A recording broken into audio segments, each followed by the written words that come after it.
यहूदियों ने इजराइल में बैठे बैठे बर्बाद कर दिया। इंस्टाग्राम इजराइल का, फेसबुक इजराइल का। और आपको बताऊं, ऐसी कोई वीडियो आपके मोबाइल में आज तक चली नहीं जो इल्म में, अल्लाह के इल्म में ना हो, जिसे अल्लाह ने देखा ना हो। कोई छोटी से छोटी वीडियो कोई ऐसी नहीं है, कोई ऐसा रास्ता नहीं था जहां तुम चल रहे थे, तुमने किसी की बेटी को बुरी नज़र से देखा था तो उसने देखा नहीं था। आंखों से देखना ये फिजिकल तो नहीं, मगर ये दिमाग, आंखों का जिना है, आंखों का जिना है ये मेरे भाई। तेरी आंखें नहीं नहीं नहीं, मेरे आका फरमाते हैं ये अल्लाह की अमानत है। आंखें क्यों बनाई गई? अल्लाह के दीदार के लिए। अच्छा, ऐसे मरना चाहते हो कि तुम मरो तो तुम्हें लोग ये याद दिलाएं, ये इधर देखो मेरे दोस्तों, मेरे दोस्तों, तुम मोबाइल के लिए पैदा किए गए थे। ये आजकल नौजवान बर्बाद नहीं हो रहे, इनको किसी से कोई मतलब नहीं, बस मोबाइल में लगे हुए। जब तक डेटा के खत्म होए यार, 10 मिनट जाके उससे पूछ जो मरने जा रहा है, जिसका पूरा जिस्म फालिज में हो गया, यानी मरने से पहले पूरा जिस्म काम नहीं करता, सिर्फ ये हिस्सा इसमें रूह रह जाती है। और वो देखता है फरिश्तों को तो कहता है मुझे एक बार नमाज पढ़ने दे। वो कहता है नहीं नहीं नहीं, एक बार नहीं नहीं नहीं। आंखें बंद होती हैं तब खुलती तब है जब बंद होने वाली होती है। इस वजह से दुनिया में आपको आए थे कि अब तुम मरोगे तो ऐसे मरोगे। अच्छा, मौला अली फरमाते हैं मैंने अपनी आंखों से कभी अपना प्राइवेट पार्ट, अपनी शर्मगाह नहीं देखी। क्यों नहीं देखी? जायज तो है। फरमाते हैं जिन आंखों से हुजूर को देखता था शर्म आती थी। अच्छा ये बताओ जन्नत शरीफ वालों, सब हुजूर से प्यार करते हो, अगर सरकार यहां आ जाएं तो तुम क्या देख सकते हो, नजर उठा सकते हो? नहीं नहीं नहीं। आला हजरत फरमाते हैं मुजरिम को न शर्माओ अहबाब, कफन ढक दो, मुंह देख के क्या होगा, पर्दे में भलाई है। नौजवान, अगर तूने अपनी आंखों को मजबूत न किया तो तेरी जिंदगी बर्बाद कर देगी ये तेरी आदत। मेरे दोस्त, एक आदमी है हजरत सैयदना इमाम हसन बसरी के पास, एक हाफिज कुरान आया और उनका मुरीद था सबसे मजबूत, टनाटन, इतना मजबूत हाफिज पूरे बसरा में कोई नहीं था। और जाके कहने लगा हुजूर मैं बर्बाद हो गया। कांपने लगा। और क्या हुआ? ओ हुजूर बर्बाद हो गया। ओ बता तो क्या हुआ? ओ हुजूर बर्बाद हो गया। ओ बता तो। कहने लगा मैं एक लड़की का पीछा कर रहा था, उसने मुझे पलट के देखा, कहा तुझे शर्म नहीं आती? एक तो तू मुसलमान, दूसरा हाफिज कुरान, फिर भी मुझे पलट के देखता है। कहा हुजूर उसके अल्फाज सीने के ऊपर असर कर गए और फिर तब से लेके अब तक मैं पूरा कुरान भूल गया, एक भी आयत मुझे याद नहीं। अभी मेरा कुरान निकला है, कहीं मेरा ईमान न निकल जाए। अरे पढ़े लिखे लोग फेसबुक चलाते हैं मगर कुरान नहीं पढ़ पाते, कुरान नहीं पढ़ पाते। कहीं ऐसा तो नहीं अल्लाह नाराज हो गया है? हमारे घरों में हमारी कोई इज्जत नहीं रही, इस मुल्क में आज हम हर जगह जलील हो रहे हैं। उसकी वजह यही है कि हम वो मुसलमान नहीं रहे जो थे, वो मुसलमान नहीं रहे जो मुसलमान कल थे।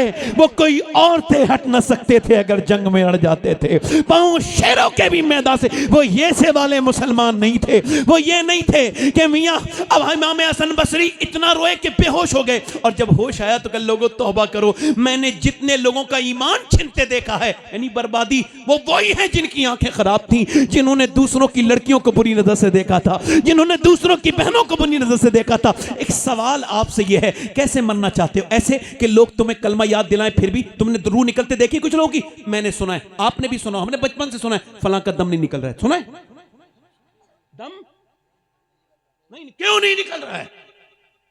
रूह नहीं निकल रही है। लोग कह रहे कलमा पढ़, उसे कुछ याद ही नहीं है। ऐसी मौत न मरो कि तुम मरते वक्त तुम्हें लोग कलमा भी याद दिलाएं तो तुम उल्टी सीधी बात करो उससे। क्या बात? ऐसी कहते हैं लोग, और इस वजह से कहते हैं ज्यादा मत कहो कलमा, ज्यादा कलमे को ना कहो। उलमा कहते हैं ज्यादा ना कहो। क्यों? क्योंकि क्या पता उल्टी सीधी बात कह दे। बिल्कुल। अच्छा, ऐसा कि कलमा तुम्हें लोग, ऐसा कलमा ऐसा ना मरो कि तुम्हें लोग कलमा याद दिलाएं। नहीं नहीं नहीं नहीं, बल्कि ऐसे मरो कि तुम दुनिया से जा रहे हो तो दुनिया वालों को कलमा याद दिला के चले जाओ। इतना कलमा पढ़ो। हमारे ताया जिनका ये मजार है, हकीम अहमद शाह रहमतुल्लाह अलैह, अहमद अली शाह रहमतुल्लाह अलैह, वो कहते थे जबान से ही तो काम करते हो, मगर अब हाथ से ही तो काम करते हो, मगर जबान से कलमा पढ़ा करो। और इतना पढ़ो कि तुम खामोश हो जाओ तो तुम्हारा दिल कलमा पढ़ने लगे। अल्लाह उनकी कब्र पे रहमत की बारिश करे, अल्लाह उनकी मगफिरत फरमाए। आप तो सब ये बड़े बड़े लोग जानते हैं, नए लोगों को नहीं पता होगा। अब बड़े नेक इंसान थे मेरे ताया, अल्लाह उनके बख्शे। ये बात इस वजह से कह रहा हूं कि मैंने इतना कुरान पढ़ता हुआ आज तक किसी आदमी को नहीं देखा जितना मैंने उन्हें कुरान पढ़ता हुआ देखा है। 6-7 सिपारे रोज पढ़ते थे और वो कहते थे मेरे लाल, आज उनकी ये मजार करीम में है तो ये बात कह रहा हूं, वो कहते थे मेरे बेटे जिस खानदान से कुरान निकले वो कुरान घर बर्बाद हो जाए। बेशक बेशक। अल्लाह अल्लाह। कारी मोहम्मद अली फैजी साहब आ रहे हैं, बड़ी खामोशी के साथ, आप खड़े नहीं होंगे। जी जी, नारे तकबीर। अच्छा, ये आ भी रहे हैं, आपको खुशखबरी मसलक आला हजरत कारी मोहम्मद अली साहब को फैजी बराओ शरीफ। ए भाई, ए इधर कौन, इधर दिखाने, इधर देखो, बैठो वहीं, बैठ जाओ मेरे बेटे, बैठ जाओ, अच्छे इंसान हो ना, बैठ जाओ मेरे बेटे, बैठ जाओ, अच्छे इंसान हो, अच्छे लोग ऐसी बात नहीं करते बेटे। मैं कोई गलत बात कर रहा हूँ? कोई बात भी लग गई मेरी क्या? हैं? अच्छा ठीक है, जाओ जाओ जाओ जाओ, आ जाना, नाम बता के जाओ, क्या नाम है? अब्बा का नाम भी बताओ। इरशाद, चलो ठीक है, जाओ।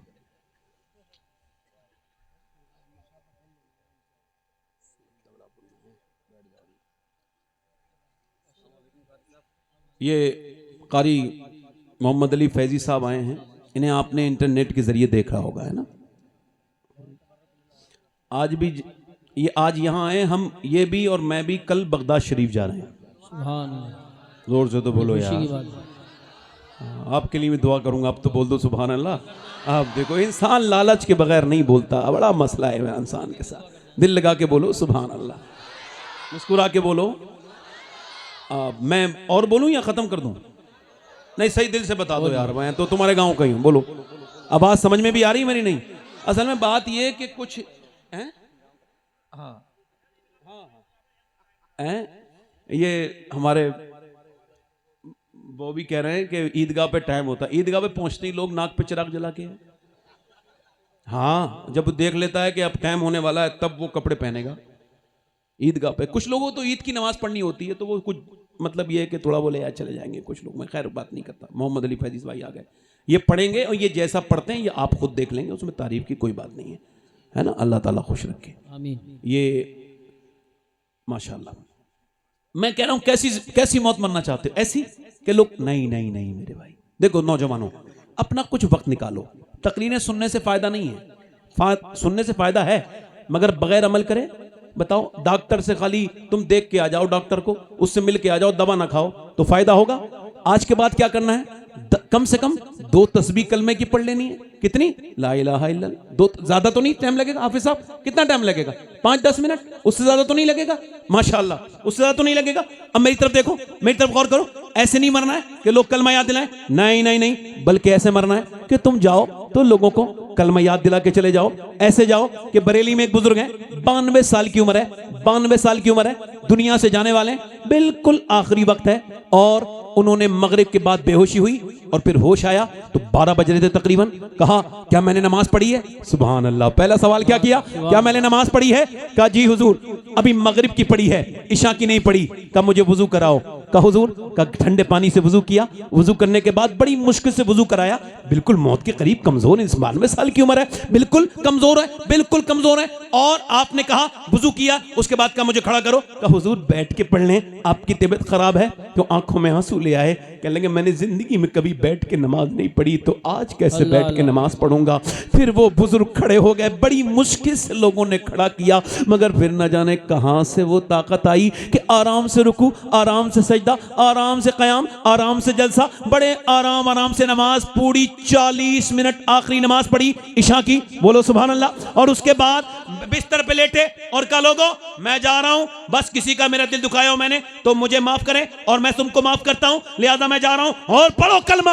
अब 200-250 लोग साथ में कलमा पढ़ रहे हैं। वो सबको देख के मुस्कुराने लगे और मुस्कुरा के कलमा पढ़ते ये गए वो गए, खत्म। उसके बाद चेहरा बिल्कुल मुस्कुरा गया। शेख सादी कहते हैं ऐसे न मरना कि तू रो रहा हो, तू ऐसे न मरना कि तेरे चेहरे पर गम हो, बल्कि तू जब आया था तो ऐसा था कि तू रो रहा था, लोग हंस रहे थे। जब तू जाए तो ऐसा होना चाहिए कि तू मुस्कुरा रहा हो और लोग रो रहे हो। सारे लोगों ने रोना किया, उन्होंने कलमा पढ़ते पढ़ते रूह निकली। उस अजीम हस्ती का नाम दुनिया में बता के चले गए कि देखो ऐसी जिंदगी ना गुजारना कि लोग कलमा याद दिलाएं तो पढ़ो, बल्कि ऐसी जिंदगी गुजारो कि तुम्हें लोग कलमा याद दिलाएं और बल्कि तुम लोगों को याद दिला के चले जाओ। उस अजीम हस्ती का नाम शहजादा आला हजरत हम शबीए गौसे आजम सरकार हुजूर मुफ्ती आजम हिंद था, उन्होंने कहा था मेरे अमाल का बदला तो जहन्नम ही था, मैं तो जाता मुझे सरकार ने जाने। नारे तकबीर, नारे रिसालत, नारे हैदरी, नारे गौसियत, मसलके आला हजरत, फैज़ान आला हजरत, फैज़ान मुअज़्ज़मी हजरत अल्लामा सय्यद शबाहत मियां साहब क़िबला। अच्छा हमारे यहाँ तो लगता ही नहीं। अच्छा हमारे यहाँ की माज़अल्लाह अब तो बेटियां बहनें देख नहीं रहे उधर, शादियां देखी हैं तुमने मुसलमानों की? मैं तो जाता ही नहीं।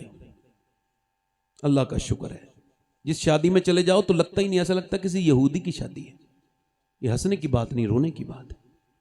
मुसलमान लड़की, अच्छा एक बात मेरी ध्यान से सुनना, बुरी लगे तो इसे बदल कर लेना, मगर बुरा लगती है, अच्छी बात तो बुरी लगती है। जब कोई अपनी बहन को सजा के लेके जाता है ना शादी में, तो वो ये लाशऊरी तौर पे ऐलान करता है कि मैं दूसरे की बहन को बुरी नजर से देखूंगा तो अपनी बहन लेके जा रहा हूं ताकि कोई दूसरा ऐसे बुरी नजर से देखे। थोड़ी बात सख्त लगी होगी जब अपनी बीबी को कोई सजा सवार के, हालांकि बीबी को सिर्फ उसका आदमी देख सकता है सजा सवार के, मैकअप अपने आदमी के लिए जायज है। अब कुछ जाहिल औरतें ऐसी हैं, वो बारात में जाएंगी तो ये मुंह काला पीला करके, और अपने आदमी को जब वो आएगा तो वही पुराना जो है वो मुंह जो बगैर धुलावा, बगैर जो है वो उसके ऐसे ही पुराने धुले हुए कपड़े बेकार से। और जब किसी जाएगी शादी में तो इसकी नियत, आदमी जब लेके जाता है ना बीबी को, तो मैं तो आदमी को कह रहा हूं, तो ये अपनी बीबी को लेके जाता है तो ये ऐलान करता है, ये भी लाशऊरी तौर पे, हालांकि बेशऊर तो ये है ही, तो वो ये ऐलान करता है कि मैं अपनी बीवी को लेके जा रहा हूं, चूंकि मुझे दूसरों की बीवियों को देखना है, तो अपनी बीवियों को दूसरों की निगाहों के मैं निगाह से बदनिगाही लफंगों के लिए सजा के लेके जा रहा हूं। थोड़ी बुरी लग रही होंगी बातें, मगर कोई बात नहीं है, मर नहीं जाती गैरत। बेशरम है मुसलमान, बेटियों को ऐसे दुपट्टे सरों पे है ही नहीं उनके। ये किसके घर की औरतें हैं ये बताओ? पूरी दुनिया तो ये कह रही है बेपर्दगी हो रही है।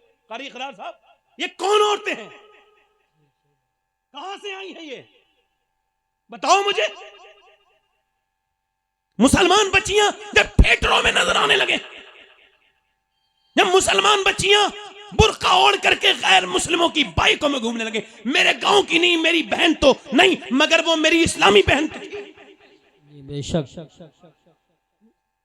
इधर देखो, थी नहीं थी, मगर वो चली गई। गैर मुस्लिमों के साथ 11 लाख लड़कियां जा चुकी हैं।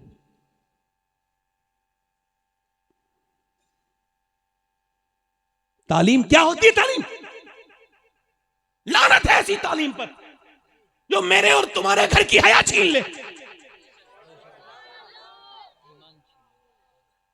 जो ईमान की कातिल बन जाए। वो तालीम नहीं, जिहालत है। मुझे वो घरों में पढ़ाने वाली मुल्लानियां पसंद हैं जिन्होंने कुरान पढ़ के औरत को नेक बना दिया। सुभान अल्लाह, बहुत अच्छा। बोलो मेरी बात गलत है, सही है? और ये बिल्कुल भी फंदे में ना आना, बिल्कुल। कोई भी अपनी बच्ची को अगर डॉक्टर बनाना चाहता है बनाए, मगर पहले वो कनीज़े फातिमा बनाए। बेशक तालीम जरूरी नहीं है, पहले दीन जरूरी है। अच्छा, ये मुसलमान की लड़की हो सकती है जो किसी गैर मुस्लिम के साथ चली जाए? बताओ जल्दी बोलो, हो सकती है? जल्दी बोलो, हो सकती है? ये वो किसी बेहया की बेटी थी जिसने उसे फिल्म तो दिखानी सिखाई, जिसने से टीवी के सामने रोना सिखाया, मगर अल्लाह के सामने रोना नहीं सिखाया। जी बेशक।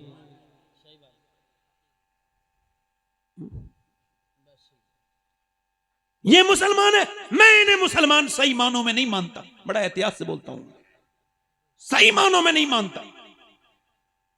अच्छा, ये मुसलमान है तो अल्लाह का शुक्र है मैं सैयद हूं। और आप तो सब जानते हो ना, अल्हम्दुलिल्लाह। जेनेट शरीफ वाले तो जानते ही हो हैं, मगर मैं ये वसीयत कर चुका हूं कि जब मैं मरूं तो अगर फलस्तीन की लड़कियों में से किसी एक का जूता मुझे मिल जाए तो मेरे सीने पे रख दिया जाए, और मुझे दफन करने से पहले, मिट्टी डालने से पहले, ताकि मेरा अल्लाह मुझे उस जूते की बरकत से बख्श दे। कौन फलस्तीन की बच्ची क्या बयान दे के गई है कि हम जब रात को सोते हैं तो पहले कुरान पढ़ते हैं, फिर बुर्का ओढ़ के फिर सोते हैं। कहा क्यों? कहा इस वजह से जब इजराइल बम गिराता है तो कोई बुर्का तो नहीं ओढ़ता ना, आप क्यों ओढ़ती हो? कहा इस वजह से जब इजराइल बम गिराता है तो घर में से लाशें निकलती हैं और लाशों में से हमारी लाशें जब निकलती हैं तो हम ये सोच के बुर्का ओढ़ के सोते हैं कि सुबह को जब हमारी लाशें निकलें तो पर्दे में होनी चाहिए, बेपर्दा नहीं होनी चाहिए, ताकि क़यामत के दिन आमना के लाल से मुलाकात हो तो हम अर्ज़ कर दें, ऐ अल्लाह के रसूल, हमारे 25 से 30 हज़ार बच्चे भूख से मर गए, सूख के मर गए, हमारे जवानों को, लाशों को कफन नहीं मिले, मगर अल्लाह के रसूल एक भी औरत ने किसी यहूदी का हाथ नहीं पकड़ा, बल्कि यही कहा 70,000 तकरीबन औरतें शहीद हुई, यही कहती हुई, ऐ आमना के लाल, जब तक जान रहेगी तेरी मस्जिद अक्सा पे कुर्बान रहेगी।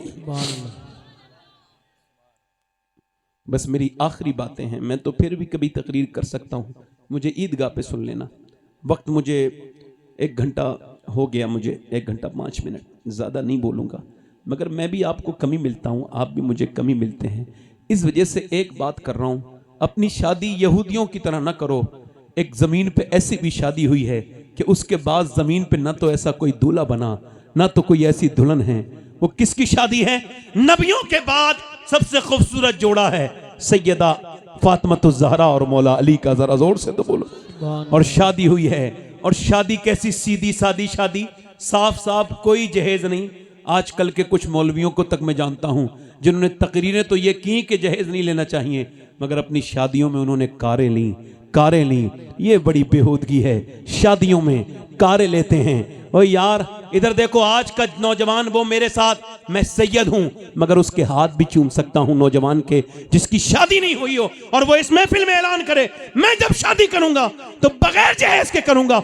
जब उससे कोई पूछे क्यों, उसका बाप कहे नहीं मेरे पास इतनी जमीन, अरे होगी जमीन, अब्बा मैं बगैर इसके शादी करूंगा जहेज के। क्योंकि मुसलमान बच्चियां इसी जहेज की लानत की वजह से गैर मुस्लिमों के घरों में जा रही हैं, मैं शादी बगैर जहेज के करूंगा। जब बाप कहे क्यों, का इस वजह से कि मेरे नबी को यही शादी पसंद है और मैं किसी से जहेज नहीं लूंगा, क्योंकि मुझे पता है मेरे बरेली के इमाम ने फरमाया कौन देता है देने को मुंह चाहिए, देने वाला है सच्चा हमारा नबी। नारे तकबीर, नारे रिसालत, नारे हैदरी, नारे गौसियत, मशरके आला हजरत, फैज़ान आला हजरत, अज़मत मुस्तफ़ा कॉन्फ्रेंस, सरजमीन जन्नत शरीफ, हजरत सैयद साहब क़िबला। बस मेरे दोस्तों, मैंने पहले ही कहा था हो सकता है आखिरी तकरीर हो, तो सुनो, हुजूर की बेटी दुल्हन बनी है, जरा जोर से तो बोलो सुभान अल्लाह। जमीन पे नबियों के बाद इतना बेहतरीन जोड़ा किसी का नहीं जितना अली और फातिमा का जोड़ा है।